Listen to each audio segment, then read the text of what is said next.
ngile umsakazo panefenyero yenyu yeStar FM tichiti susu sounding good all the time.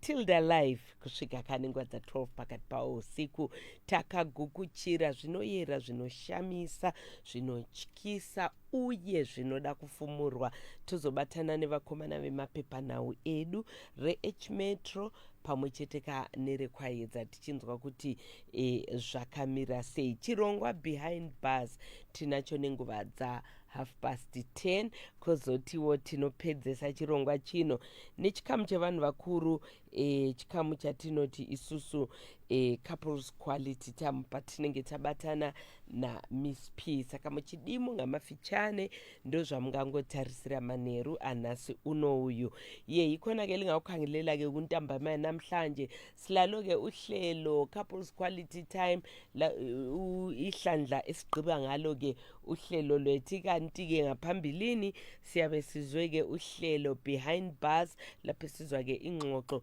esiyenza lezibotshwa ke ezisemajele bazabe bekhona njalo abafana bethu abamaphephandaba uKingston Maphupho lo Aaron Nyamayaro besuka ke ukwayedza kanye ke leH Metro sisizwa ke ukuthi amaphephandaba ethu ke ayabe ephetheni ikanti ke uhlelo okuzilayo okwethusayo lokufuna ke ukwenjula sizabe ke silakho sizwa ke ukuthi ke kuyabe kumike kanjani.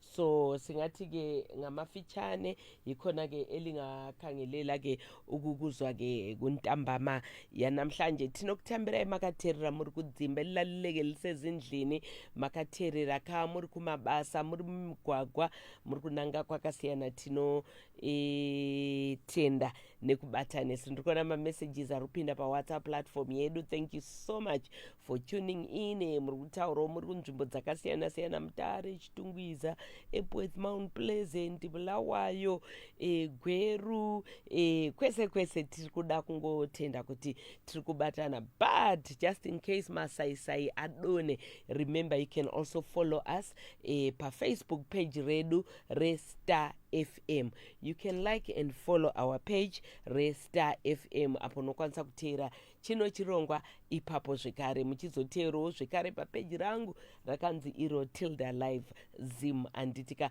muchikwanisa kakuterawo chino chirongwa, so which means we are also live on Facebook as you are going to be following this show ipapo anditika.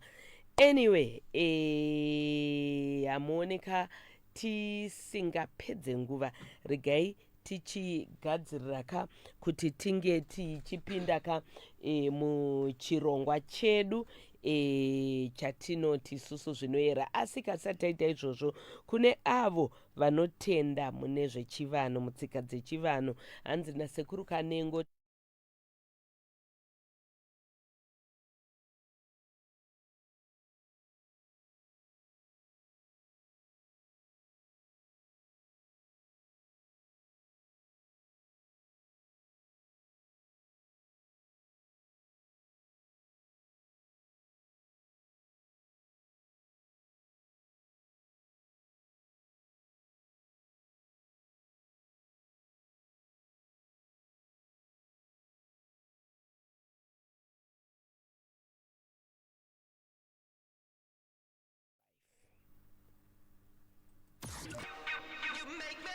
Tilda live, shocking, strange, bizarre. Star FM, sounding good all the time.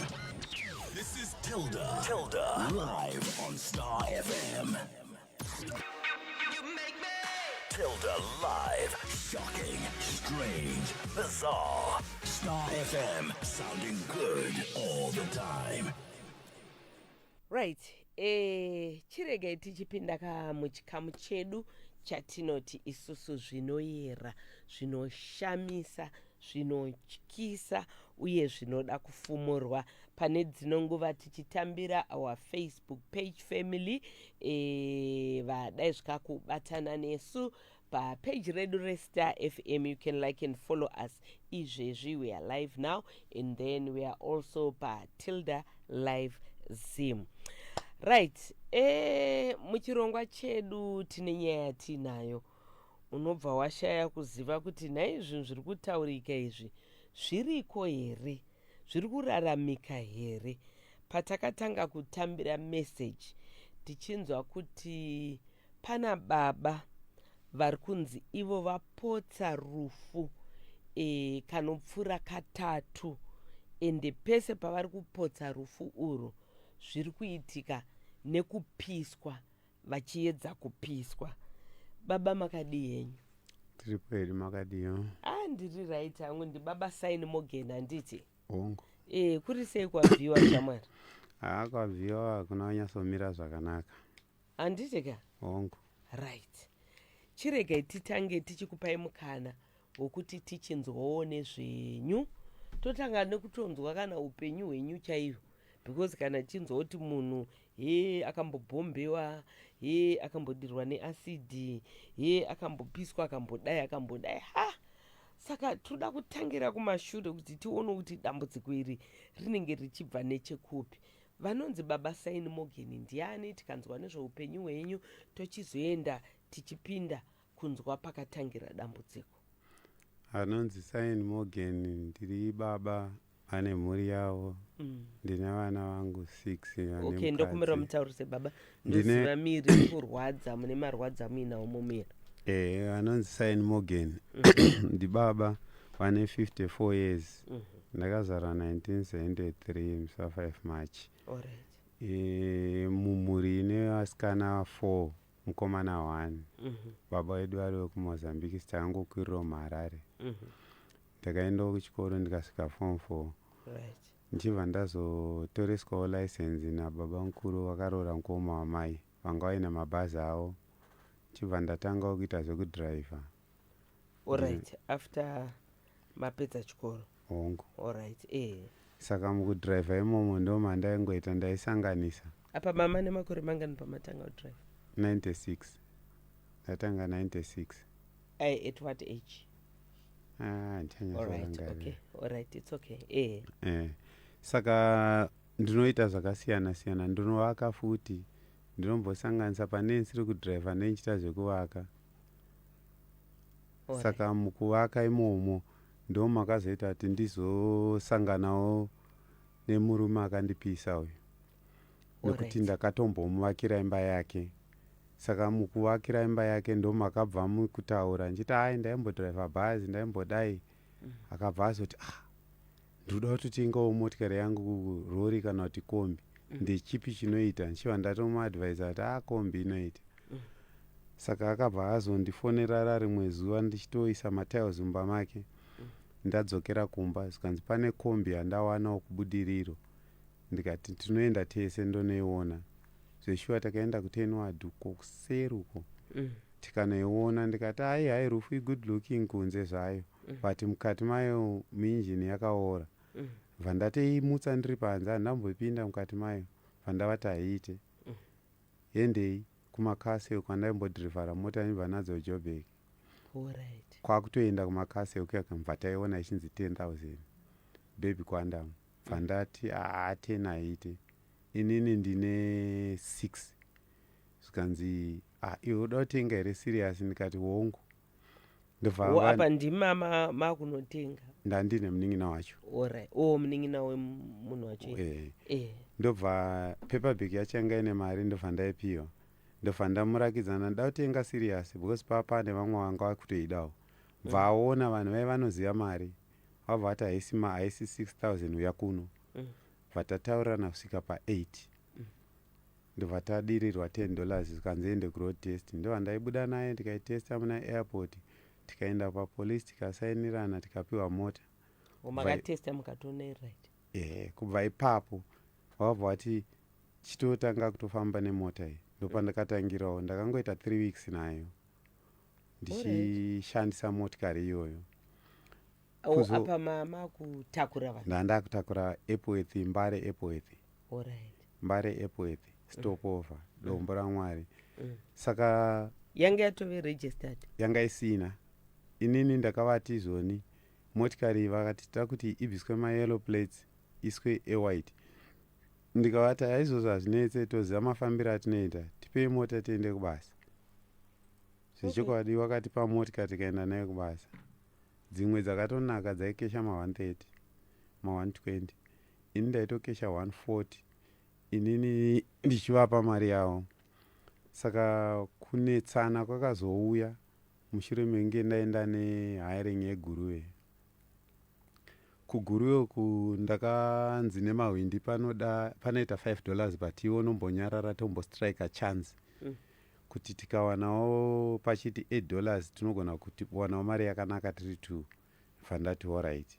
Ende zveshe wakaita sekudaro vachibva vanhu vapinda bvataenda. Pakunodzoka manje takawana pane mabhazi matatu anaenda Africa mazupu eitodaidzira $4 bvatadaidzirawo $5. Bvatauya zvakanaka, pana dambudziko murodhi mese taingoita zvinoitwa murodhi tichipfuura because tinenge tisina permit. Imika Tichibva tauya tasvika kunoko. Maakutengesa zvinhu zvinosungisa pano. Alright, taurai. Tasvika kuHarare. Ndakabva ndatakura stopover makuseni waya ndakasvika kuma5 bva ndaenda kumba. Chibva ndasvika pamba pavo ndakunokesha manje. Haana kumboita dambudziko nemari because iye akatanga kuvhura mabhuku achitarisa achicalculator. Harare guruve $8, Harare guruve $8, Harare guruve Harare $5 ndopakatangira nyaya. Zikanzi iwe shamari ini ndiri mupurisa zinzo. Safungidziro ndakapusa inini samari yangu yawagarira. Ngati aiwa kuguruve kunoita $5. Zikanzi iwe handisi zvekutamba newe samari yangu yawagarira apa. Vandatoona kuti nehasha dzaakuita. Saka ndakambofunga kuti pamwe munhu akadhakwa. Vandatonza kutofonera munin'ina wake anga ari kujimu. Zikanzi agarira mari huya kunoku. Akabva auya nevarume vatatu. Varume vaya vachitondibva vasvika vakatondibhiga ndakagara panze. Bva wapinda mumba. Zikanzi bva watonditi muzukuru hatingataurire nyaya dzedu panze, pinda muno. Bva ndatopinda. Ndichingopinda chete ruoko urwu kunokuru ndorakatanga asvika mahandcuffs. Ndobva ndatoti kuenda. Zikanzi ndakafungidzira sezvo ari mupurisa akuda kuenda neni kukembi ndozonotsanangura zvakanaka ikoko. Bva ndatoiswa rimwe kwakutoenda mumotikari muya mukombi. Bva atora tambo. Ndakasungwa makumbo, kwete kusunga makumbo kungosunga kuti akaroora kusvika muchiuno achimoneredza kudai. Chibva ndobva ndakutaura navo. Ndiri pakati pekutotaura navo bva ndatobatwa makumbo bva ndadonhera pasi. Saka ndakadonha nesaidhi iri. Chibva ndati iri handcuffs rasungisa kudai maririsa. Zikanzi ndo ruoko rwatiri kunyatsodai roro. Bva watobadza gwenya kagwenya kefodya kaikai. Kwatanga ndipisa masports aya esai. Tony, yo. All right, for those who are following us on Facebook. Ekutanga ndo ekutanga aya. Ndichichema ndikati zvese izvi. Ndichichema ndikati musachandipisa imi mune 2 days dzangu dzamusati mandipa mari. Chitora ipapo murega kundipisa. Uyu X uyu. Ndakapfeka t-shirt yezano. Zikanzi mweya waita kuti utibire $3 hausi mweya wako. Mweya zimudhara anoba mavhoti vachipisa nekagwenya kaikai. Plastic ye-t-shirt yakabva yasara iri apa. Ndobva ndati ndiregerereiwo ndokumbira mvura yekumwa. Zikanzi woda mvura. Bva wabuda panze pachikorobhewa nemukadzi wacho nebva auya nemvura iyeyi. Zikanzi imwe ndikati ine tsvina handigone kumwa mvura iyi. Zikanzi pana baba wako here wakuda kuti vakupe mvura. Bva airasa mvura yakabva yaenda pabathroom panochingidzirwa mvura iyo bva achera. Bva auya nayo. Ndichibva ndati ine tsvina iyi. Aibva acheka kagubhu bva andipa. Bva ndaona kuti kutsva kwanyanya nekuti apa ndopaiuya marwadzo ese. Bva ndamwa tugaba 4. Vakadzi vacho mvura yekorobha hongu aiwa yekugeze paigezerwa yakazoraswa iyi. Vakadzi vacho mbavati munouraya munhu chimuregai. Mukoma wacho manje aitopfuura achipusha magasi ake. Ndopaakafungidzira kuti pari kunzi munouraya munhu. Mwana uyu wemumba imomo munin'ina wake ari grade 7 bva auya pahwindo ipapo. Hanzi komukuita sei? Abva andona ndakarara pasi ndakasungwa. Ndobvati vhurai door. Abva amboda kuramba ndobva akazorivhura. Ndobva kuti vachindisunungura tambo yasungisa nekudai kwananchiita. Bva vacheka nebanga. Bva wakina mahandcuffs. Saka inini nekunyara manje kuti ndamhe nchichema mbamu vanhu vanga vangomira panze. Bva ndada kuenda neuku vandaona kwakazara vakadzi vandatena vandadzoka neuku vandatonanga kumba. Apa vakadzi vangu vakazarawo nangu vari kuti Vanhu veipapo vanolodya pamba pake ipapo vanga vachinzwa ndichichema ka. Saka ndaenda kumba manje pekutanga ipapo mukadzi ndandatombomudaidza kuti yautore bhagedhi rechibage parodhi padhuze nepadhuze mukadzi wenyu abva atotora bhagedhi rechibage. Saka akazoona ndakuuya ndichiti ndatsva ndapiswa. Saka zvasati zvabuda mapundu ese anga asati anyatsobuda chibva ndati ndatsva mva ndatogara mumba. Saka pandakatarisa apapo panapa apa ndopandakaona patokwapuka neapa ndopandakaona pakwapuka apa neapa pakwapuka. Saka ndakazotanga kuita mapundu miri wese ane mvura. Ndikati gandiende kupi? Ati ukanomhan'ara kudombo handisungwe. Saka gandiende kusendarai. Vandasvika kusendarai kuya vandamhan'ara kuna vamwe vamai vanga vane 1 star.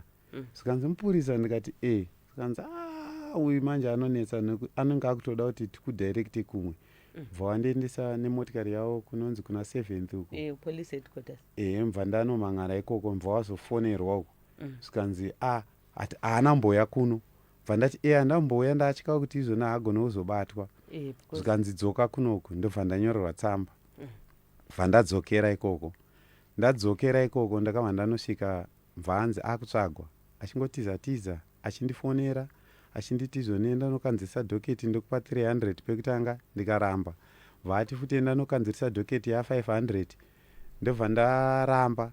Ndobva azouya ndichida kutorasa mvura. Mukadzi anga atenda ndiri kumba ndichida kutorasa mvura ndiri pamusuwo ndichida kutokopira kudai iri mupoto ndaitoda kubika. Mukadzi anga aenda kumusha. Ndobva ati ndikatoti munodirawo mvura ndisingatoziva ndiye. Bva ndatoona ndiye nemumwe munhu wanga ndisingatozivawo. Hanzi atauya tizonzwa kuti haufa wapapi nekuda kukanzirisa dhoketi.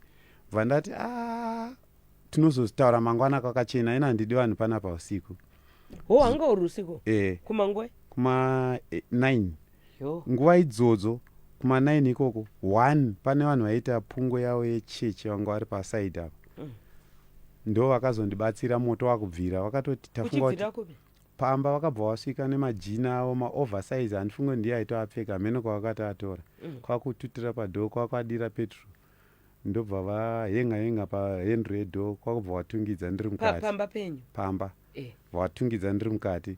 Vanhu vaiva vazoona chiedza chanyanya manje vaityira bhutsu dzavo. Pavari kunotarisa vakati haimba iri kutsva. Vachimhanya ndanda kutoridza mhere. Bhozi ndakamboedza kukwira pakitchen table kuti ndirove rata ndibude nepadenga. Marata akaramba. Ndichibva ndafuga gumbezi. Vanhu vakazopwanya dhoo nditorimo vachidira mvura ndibva ndabuda. Ndibva ndapona ipapo. Hamuna kutsva? Ndakatsva makumbo. Ndibva ndanotaura kupolisi. Zvikanzi wamuona here? Ndati ndakumuona asi ambosvika pamba. Ndobva taenda uko zvikanzi kana usina kumuona zvinonetsa taitoda wamuona feya ndogomuona sei ndakarara ndiri mumba. Ini ndikutongofungira munhu anditamba nemota akambondipisa pekutanga ndiye uyu. Zvikanzi zvinonetsa haana kumbobatwa.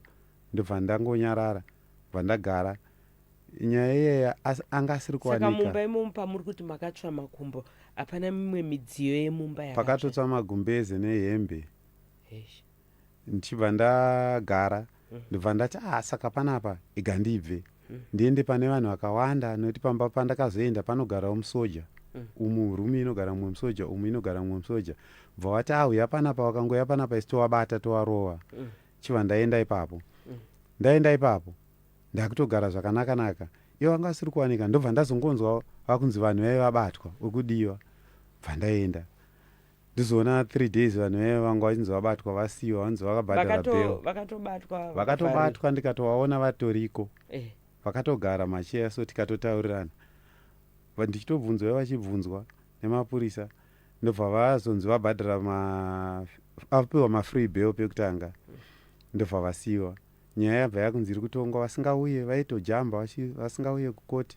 Vasingauye kukoti vachijamba.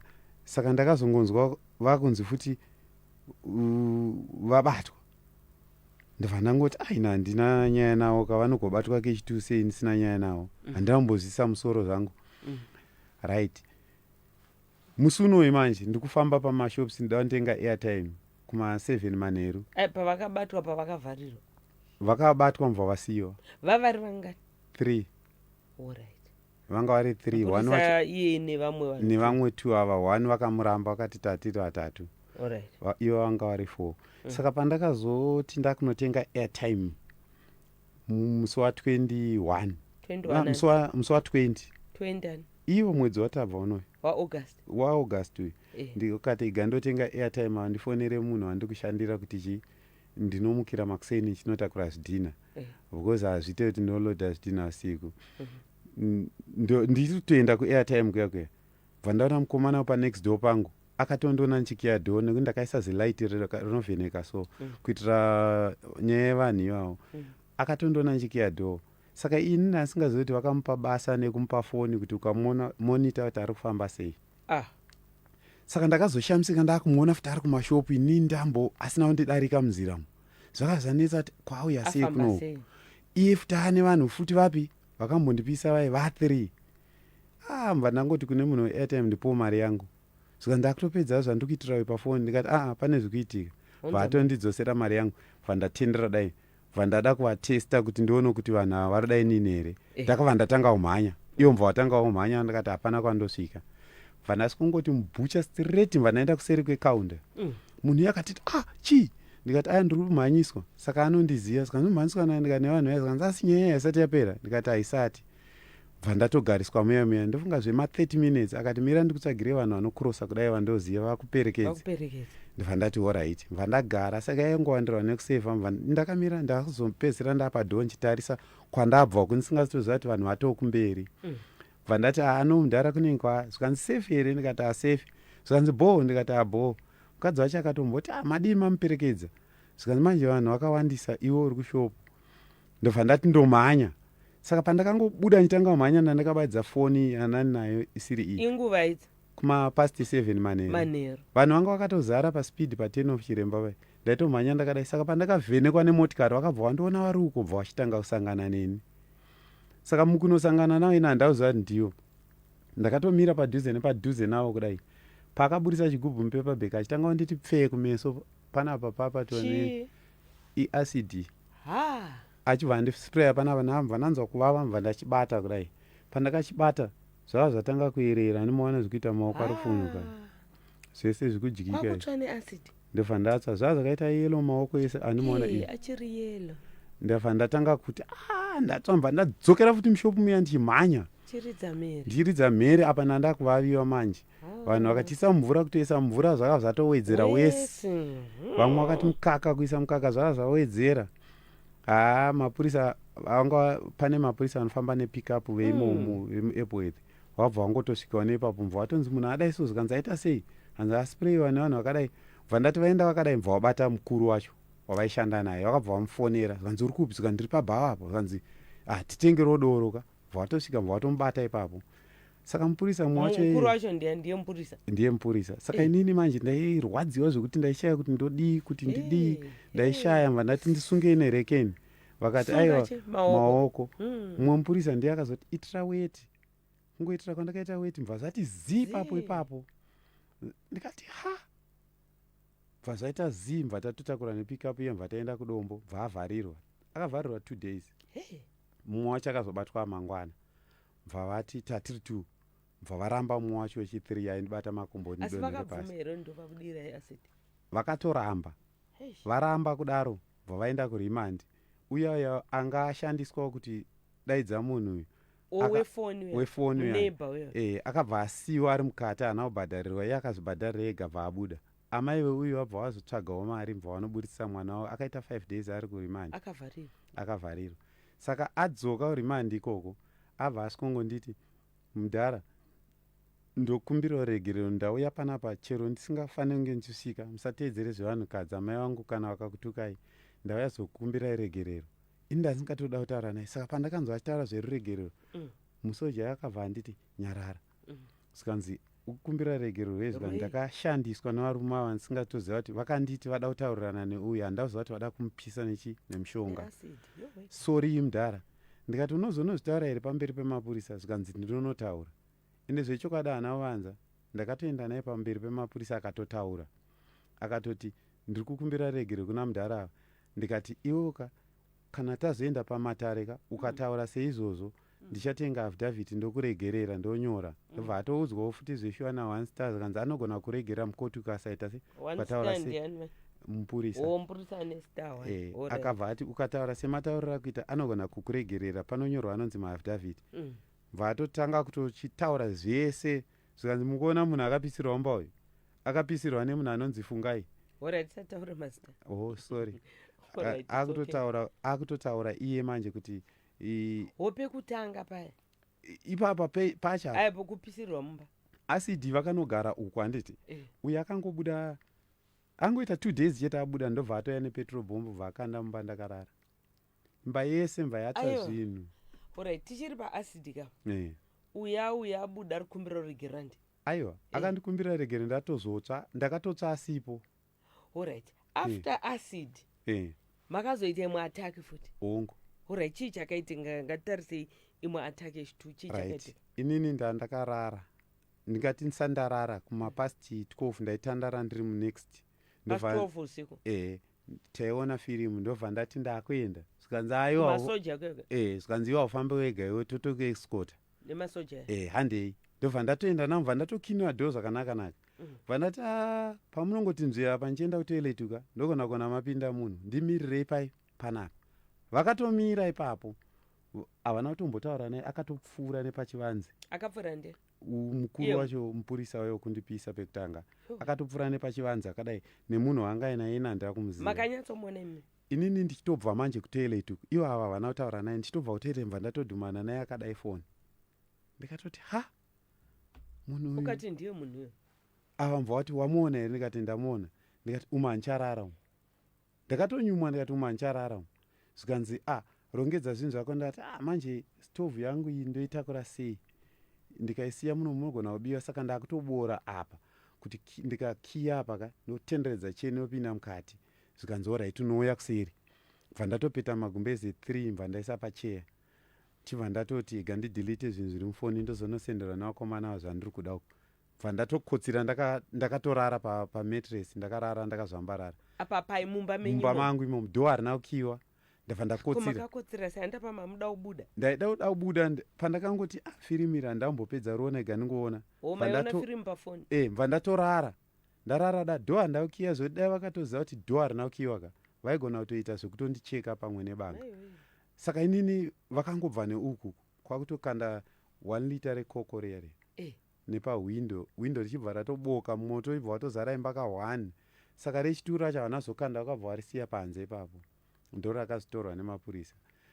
ndobva ndatotsva imba yese kusangana moto zvekuti ndakashaya apa mama batwa nehope pandakatomuka ndakamuka ndisingatoziva kuti dhoruku here kana kuti uku wozi ndandakuita zvekubata dai vandatoona kuti ndakutsva nzeve dzese idzi nemoto apa ndikadaidzira kudai so moto wangu wachibva wanopinda pai ndikadaidzira zvekuti muno mese mune mapundu mune maronda ndobva ndatoa uyu manje izvi musi wa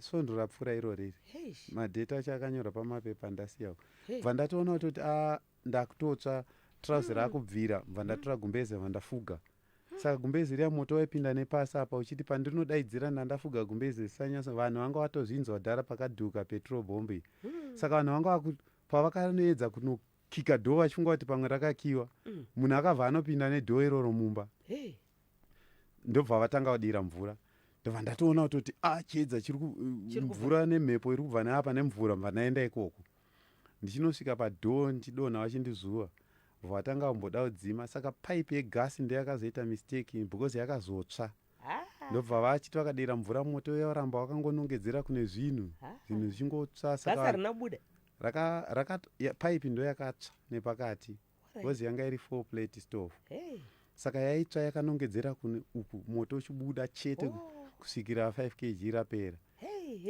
yegasi saka zvinhu vanhu vakazokundikana because kwedu mvura inotengwa $6 mugomo vanhu vakamboedza kubatsira nemvura but vakazopedzisira vachiti hatisisina mvura vangotarisa svika yakatsva zvekutoti wega wakato kana hembe dzaitosara dzinenge dzine maburi magumbezi ese akatsva akangosara timabhandiri wakadai metresi ko masoja dzese. aya havana bhuruwen Vanhu vakanga vakutoita bhizi kudzima because vakatonzwa kudhuka vakatotaurirana vakati haipfuti, polisi yaridza pfuti, vasingatoziva kuti havana kuseri. kukwanisa kumhanya kutsvaga munhu aningirigini. Havana kutombokwanisa kumhanya because vanhu vese vanga vapa moto.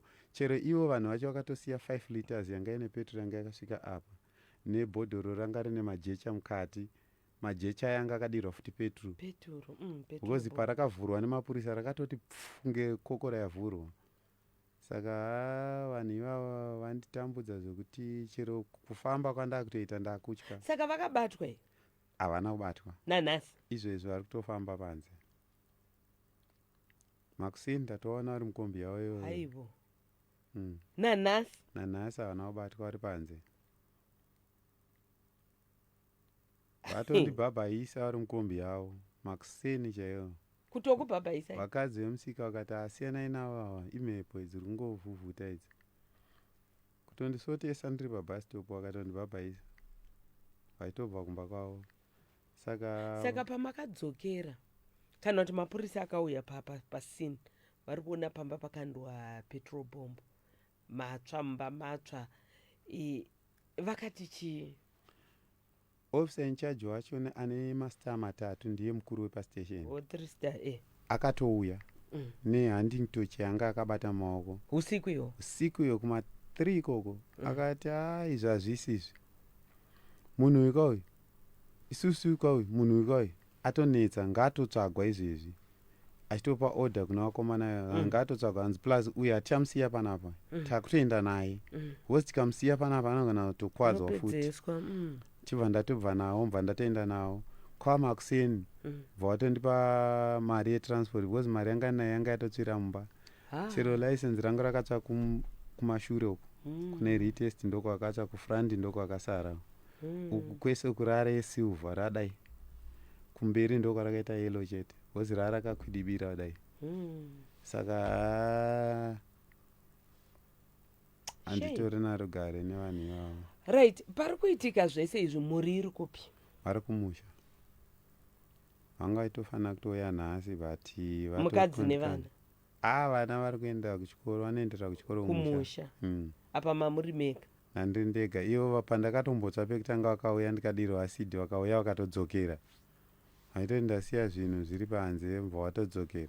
Zvoito dai vasina kudzokera, ndakangoita 2 days vadzokera, dai vasina kudzokera dai vakatofira mumba. Vakatofira mumba Because ivo vaizozotadza kuita zvandaiita zvacho ne. Pamwe nedzungu ravaizoita munhu wechikadzi vaitogona kutozofiramo. neiminga matamburemi uchi kumbopiswa, kumbosungwa, kumbodirwa asidhi. Chokwadi ndanetseka zvekutoti ndoshaya tindodii nekuti inini hangu pamwe dai ndawana vanhu vanogona kundibatsira panyaya iyi. Right now help yamuri kuda ndechi? Inini help yandiri kuda ndeyekuti izvinezvi handisisina kana hembe iyo yandakapfeka ndaita yekupiwa iyi. Handine imwe dzese dzakatsvira mumba. Trouser randakapfeka pamusoro ndapiwa iri riri mukati racho rakatsva gumbo 1. Saka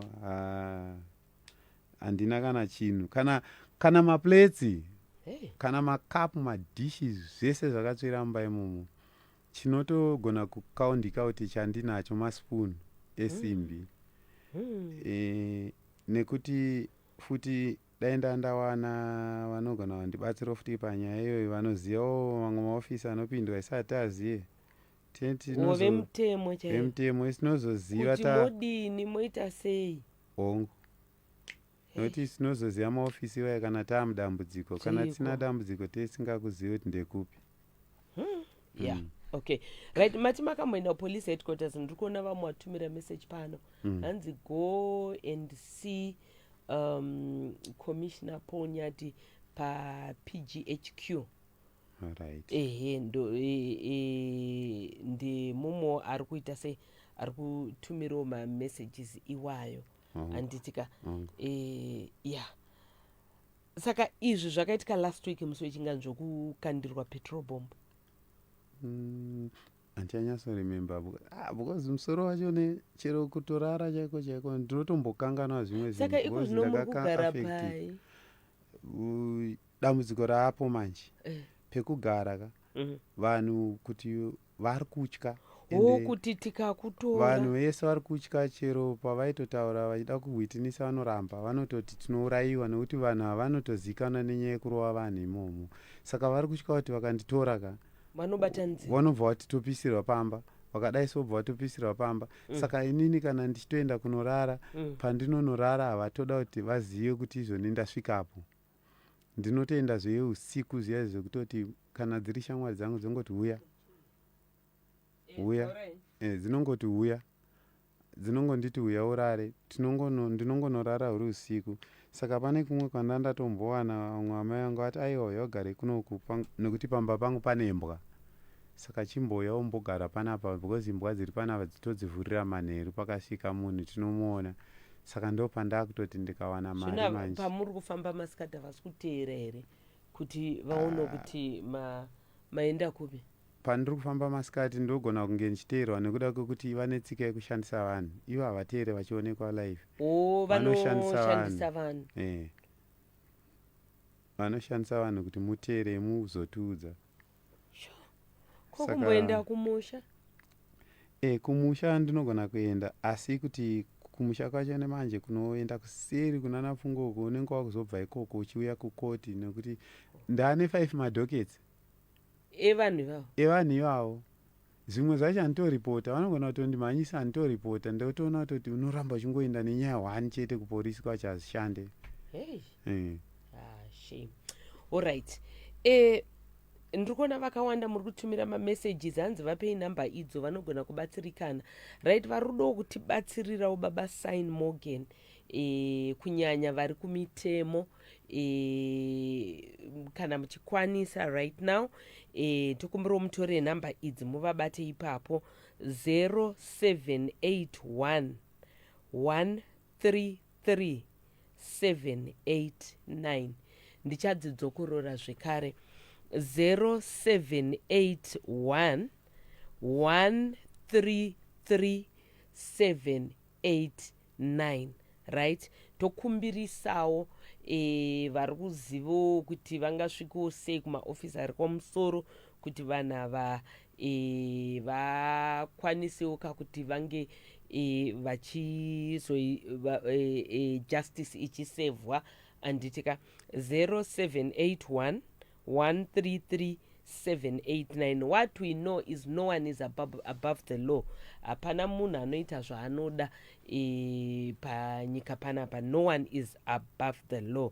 Baba Sign Morgan namba dzavo zvekare 0781 133 789. And besides zvavari kungokumbiriwa havo izvozvo kuti ndingaitawo sei kuti ndikwanise kurarama ndakasununguka, sekutaura kwaita hanzembedza ndakatopfeka ndo dzandatongopiwawo nevamwe vanhu. Ende ndiri kuona mavanga muri kurapwa here maronda akazara miri? Pandabva kuHarare hospital ndaifungidzira tsamba yemapurisa yeye inoshanda, wabva wanditi izvoni pada mari $12. Saka ndinatomborapwa. Watinotenga $12 kadi wobva wazobhadhara wega futi mishonga yacho hapana.